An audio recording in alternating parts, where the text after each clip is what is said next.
अस्सलाम वालेकुम। साहिबान ज़ौक़ की दूसरी किस्त में खुश आमदीद। उम्मीद है आप सब खैरियत से होंगे।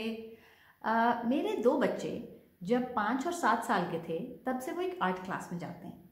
उसमें हर महीने एक आर्टिस्ट को स्टडी किया जाता है। तो एक एक्सरसाइज जो कराते हैं वो ये है कि बच्चे को एक पेंटिंग दिखाई जाती है और उससे पूछा जाता है कि आपको इसमें क्या दिख रहा है। अगर एब्स्ट्रैक्ट है तो मुख्तलिफ शेप्स का मतलब क्या है, अगर रंग हैं तो आपको कैसी फीलिंग आ रही है। और सारे बच्चों के जवाब बिल्कुल मुख्तलिफ होते हैं।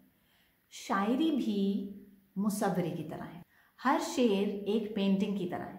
अल्फाज के मानी क्या हैं, उसका मफहूम क्या है, शायर ने क्या बताने की कोशिश की है, ये सारा कुछ आप बच्चे को अगर अपना जाविया देंगे तो उसकी अपनी लर्निंग नहीं हो सकेगी।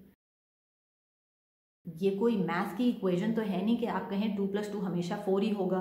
तो आपने शायरी बच्चे को पढ़ाते हुए इस बात का बहुत ख्याल रखना है, वो ये है कि इसके बाइनरी आंसर्स मत तलाश करें। हर चीज़ सही गलत नहीं हो सकती, ब्लैक वाइट नहीं हो सकती। उसमें बहुत सारे ग्रे के शेड्स होंगे जो होने दें, जो होने चाहिए, क्योंकि अगर उसकी अपनी लर्निंग एक्सपीरियंस नहीं होगा तो वो कितनी देर उस नॉलेज को कितनी देर रिटेन कर सकेगा। ये कोई दवा तो है नहीं कि जो घोल के पिला दी और दवा का असर भी 4-6 घंटे में ख़त्म हो जाता है। कुजा ये कि शायरी जिसमें हायर ब्रेन फंक्शंस इस्तेमाल होते हैं। तो आपका पहला ना करने का काम ये है कि आपने बच्चे को शायरी घोल के नहीं पिलानी। मतलब और मफहूम उसको समझने में अगर वक्त लगेगा तो वक्त लगाइए, वक्त तो बहुत है।